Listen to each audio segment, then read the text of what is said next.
그 지금 말씀하신 거 제가 이제 궁금해서 여쭤보는 건데 이렇게 원전에 대해서 찬성하는 사람들의 주장에 대해서 또 반박하는 논리는 뭐냐면은 이게 다 돈으로 연결된 게 아니냐 해가지고 뭐 핵 마피아라는 막 그런 얘기도 나왔었어요. 그래서 이제 막 그런 논리를 바탕으로 원전을 찬성하는 사람들이 다 이게 돈으로 연결돼 있으니까 이게 뭔가 이권이 되니까 하는 거 아니냐. 네. 뭐 이런 식의 논리를 펼치는 것도 있는데 이런 주장에 대해서는 어떻게 생각하세요? 핵 마피아라는 주장은 굉장히 여러 차례 제기됐습니다. 예. 저는 이제 소위 말하는 서울대학교 원자핵공학과 출신이니까 예. 그 핵 마피아가 있다면 네. 거기에 이제 중심이 해당되는 사람인데 네. 제 생각으로는 만약에 정말로 핵 마피아가 있다면 네. 범죄자 단체 구성 혐의로 네. 검찰이나 경찰 조사를 해야지. 그렇죠. 조사는 안 하고 그냥 있다 하는 것이 옳으냐 네. 하는 상황이고요. 네. 어느 분야나 네. 자기 분야에 대한 애정과 신뢰는 있는 겁니다. 음. 그러니까 저희가 원자력이 위험하다고 생각하면서 네. 이거 해도 된다. 네. 이렇진 않죠. 안전하다고 생각하니까 주장을 하고 있는 것이고 네. 지금 TV에도 나와 있는 것이고요. 네. 네. 그래서 우리 이제 핵 마피아라는 말을 하는 순간 원자력 전공하시는 분들의 입을 막아버리는 거예요. 일종의 그렇죠. 예, 말을 못하게 만드는 역할이 있었던 거죠. 네. 그래서 사실은 그거는 굉장히 낭설로 음. 실체적인 존재가 없는 것으로 네. 그 원자력계의 입을 막는데 성공적으로 작용을 했다 네. 하는 생각이고요. 네. 제가 꼭 한 말씀을 드리고 싶은 예. 거는 뭐냐면 네. 저도 원자력을 했기 때문에 밥 먹고 살고 있고 학생들도 가르치고 있는 건 틀림없습니다. 네. 그런데 지금 원자력계가 네. 국가나 국민의 이득에 반한 적이 없었다는 거죠. 아, 예. 예, 왜냐하면 값싼 전기를 공급해서 산업 경쟁력을 일으켰고 또 원자력 발전소를 국산화하는 과정에서 많은 산업 분야가 동반 성장을 했습니다. 네. 예컨대 네. 고리 1호기를 우리가 처음 지을 때는 건설 산업이 거의 없었습니다. 네. 그렇기 때문에 건설 산업에서는 네. 품질 보증이라는 단어도 없었습니다. 어. 그런데 네. 원자력 산업에 참여를 하면서 네. 외국 기준들이 들어오고 네. 하면서 어떤 건설 산업이 세계적인 수준으로 올라갔고요. 네. 지금 두산중공업이죠. 그게 사실은 전신 한국중공업이죠. 네. 그래서 이제 한국중공업이 이제 모태가 돼서 부품 국산화를 했기 때문에 네. 지금 두산중공업이 엄청난 그렇죠. 회사가 됐고요. 네. 창원에 있는 500여 업체들도 네. 같이 기술 개발을 했고 국산화를 했고 그래서 국산화 지원 자금도 주고 국산화를 많이 했습니다. 그 결과 이제 우리나라 원자력 산업이 네. 전 세계적으로 가장 싼 산업이 된 상황이고 네. 그래서 원자력 산업이 네. 원자력만 있는 산업이라고 보시면 안 되고요. 원자력은 10%도 안 됩니다. 네. 90%는 네.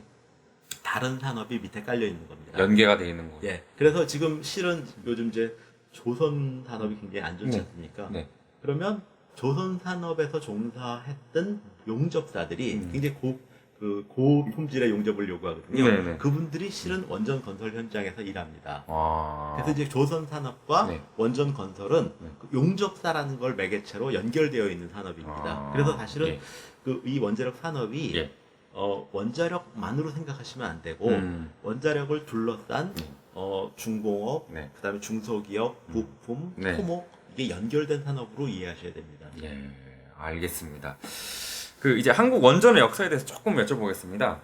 그 교수님은 그 1958년도에 그 미 에디슨사 시슬러 박사가 한국에 이제 방한을 한 걸 가지고 이제 천우신조라고 이제 표현을 하셨어요. 네. 그 이유가 무엇인가요? 그 1958년에 우리나라의 상황은 네. 전력이 매우 부족했습니다. 네. 잘 아시다시피 이제 우리가 해방 이전에 네. 전력 설비들이 대부분 북한에 있었죠. 그리고 이제 남한에는 이제 전력 시설이 별로 없는 상태에서 분단이 됐고, 네. 그다음에 이제 북한과 남한이 전력으로 차단된 상황이 있었습니다. 네. 그리고 이제 우리가 전쟁을 경험을 하고 난 직후였기 때문에 네. 거의 이제 모든 산업 시설이나 기반이 붕괴된 상태에서 이제 1958년이었고요. 네. 그때는 거의 뭐 전기를 공급하는 것이 30%밖에 안 됐다고 합니다. 네네네네. 그래서 정전도 굉장히 빈번했고요. 네. 그러다 보니까 이제 꼭 전기를 필요로 하는 지역에는 요즘은 단어도 없어졌습니다. 네. 특선이라는 전력선을 공급을 특선이요? 해서 이제 거기는 정전이 안 나게끔 하는 뭐 이런 시대의 상황이었습니다. 네. 그러다 보니까 이제 이승만 대통령께서 네. 이제 시슬러 박사를 불러서 우리 전력 시스템을 어떻게 하는 게 좋겠느냐라고 이제 자문을 요청을 한 상황이죠. 근데 시슬러 박사는 실은 그 에디슨사의 사장인데 그분이 왜 유명해졌냐면 2차 대전 이후에 이제 서유럽의 전력망이 붕괴된 거를 그 회사가 가서 복구를 했습니다. 그래서 이제 세계적으로 명성을 얻은 것이고요. 근데 그분이 이제 우리나라 와서 이제 자문을 했는데 우리나라는 천연 자원이 없고 하니까 어떤 뭐 석탄 발전을 하라든지 이렇게 할 게 없었습니다. 그러다 보니까 너희 나라는 머리에서 캐는 에너지 원자력으로 바꾸면 좋겠다. 이렇게 이제 자문을 한 것이 이제 첫 번째 우리 천우 신조라고 생각을 했고요. 두 번째로는 이제 박정희 대통령 시대에 저희가 경제개발 5개년 계획이라는 걸 했지 않습니까? 근데 만약에 경제개발 5개년 계획이 한 5년쯤 지연이 됐었다 그러면 원자력 발전소를 건설하지 못했을 것 같습니다. 왜냐하면 60년대 중반에 경제개발 5개년 계획을 첫 번째 계획을 수립하면서 우리나라에 대한 세계적인 인지도가 매우 좋아졌습니다. 그랬기 때문에 원전 건설에 필요한 막대한 외화를 꽂을 때가 생겼습니다. 그래서 이제 그 외화 유치에 성공했었다는 것이 두 번째 이제 천우 신조입니다. 그 다음에 1980년도에 저희가 이제 국산화 사업을 많이 합니다. 그러니까 이제 고리 1호기를 지을 때까지만 해도 우린 기술이 없어서 이제 외국 발전소가 다 지면 이제 나중에 우리가 가서 운전만 하는 방식으로 원전 건설을 했습니다. 그걸 갖다 우리가 이제 턴키 방식이라고 합니다. 그러니까 다 자동차처럼 다 만들어 놓고 키만 주는 거죠. 그렇죠.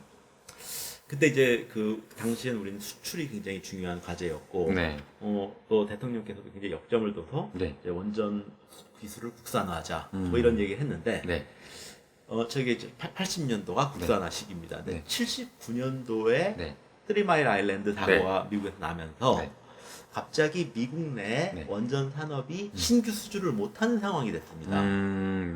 그러다 보니까 그 미국 내 엔지니어링 회사들은 외국에다 수출을 하지 않으면 안 되는 상황에 이르렀고, 그러면서 우리가 이제 국산화를 하는데 참조 노형이 되고 기술 협력, 기술 전수를 해줄 파트너를 찾아야 하는 상황에서 우리가 굉장히 좋은 조건에서 계약을 할 수 있는 여건이 허락됐습니다.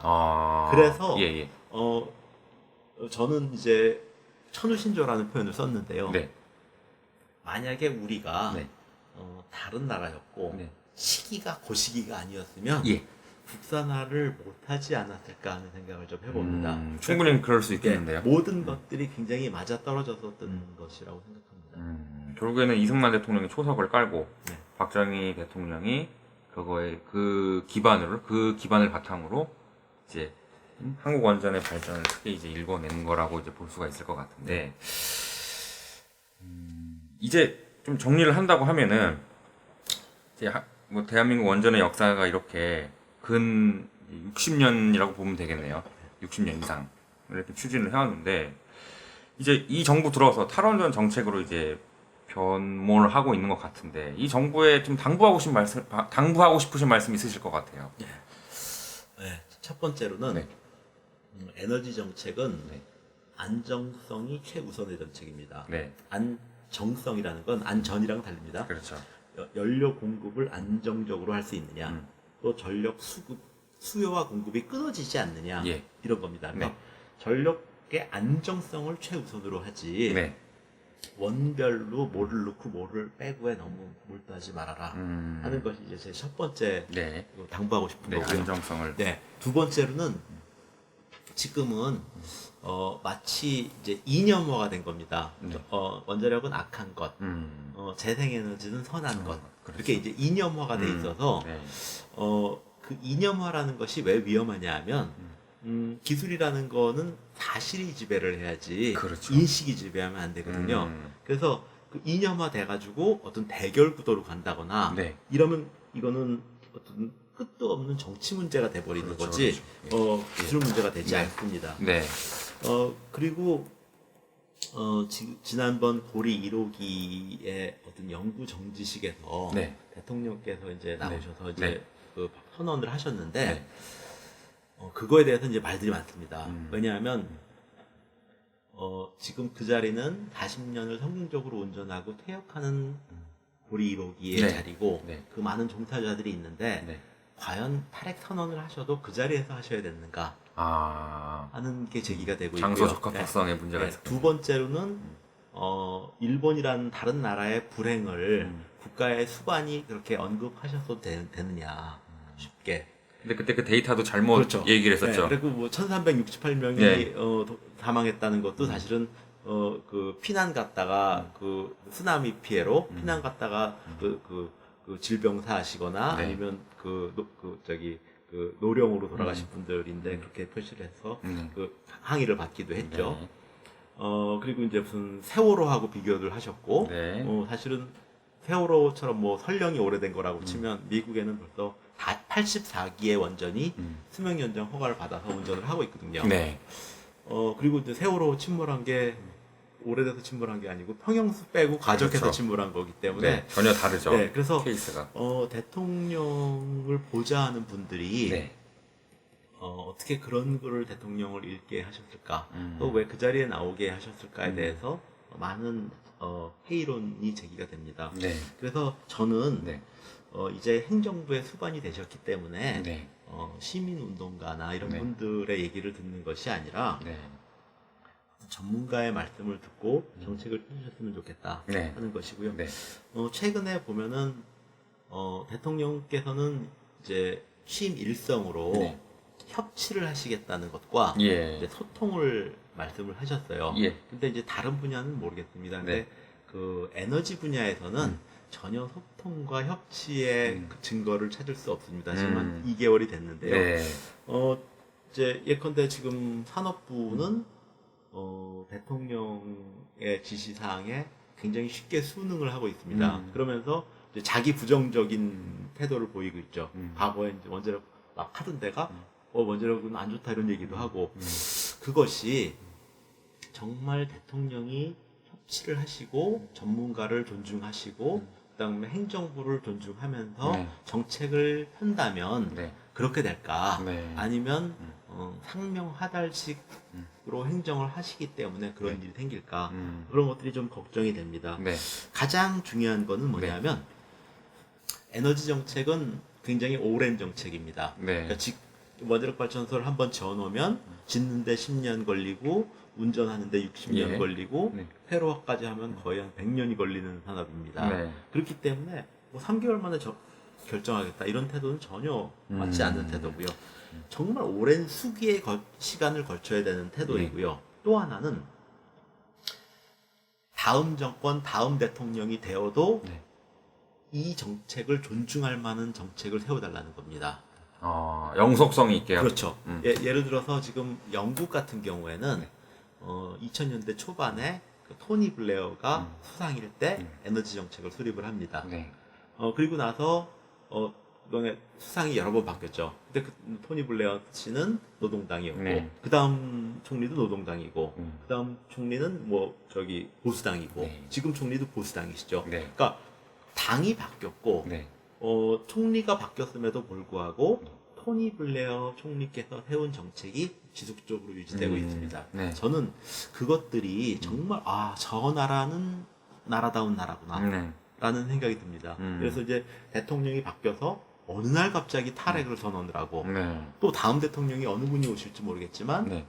난 이것도 인정할 수 없다 해서 또 바꾸고 하는 것들은 정말 그 산업에 주는 충격이 너무 커집니다. 뭐냐면 우리가 이제 정부의 정책에 대한 어떤 신뢰성이 있어야지 어떤 산업을 하는 거죠. 그렇죠. 예컨대 제가 무슨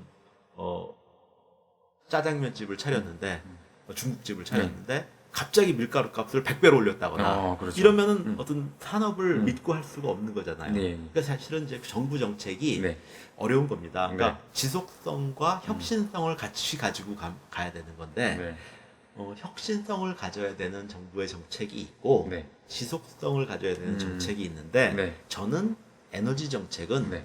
지속성이 필요한 정책으로 봅니다. 네. 그래서 저는 다음 대통령이 오시고 네. 또 돌아가신 이전의 대통령들이 보셔도 네. 손색이 없는 네. 에너지 정책을 만들어 주셨으면 좋겠습니다. 아, 예, 좋은 말씀입니다, 진짜. 예, 알겠습니다. 오늘 참 좋은 말씀 많이 해주셨고, 일단은 정리를 참 너무 잘 해주셨습니다. 일단은, 영속성 있는, 지속성 있는 정책이 추진되어야 된다. 특히 에너지 정책 부분에서만큼은. 그게 마지막 이 강범주 교수께서 해준 말씀 중에서 가장 와닿는 부분이었습니다. 오늘 나와주셔서 감사합니다. 고맙습니다. 네.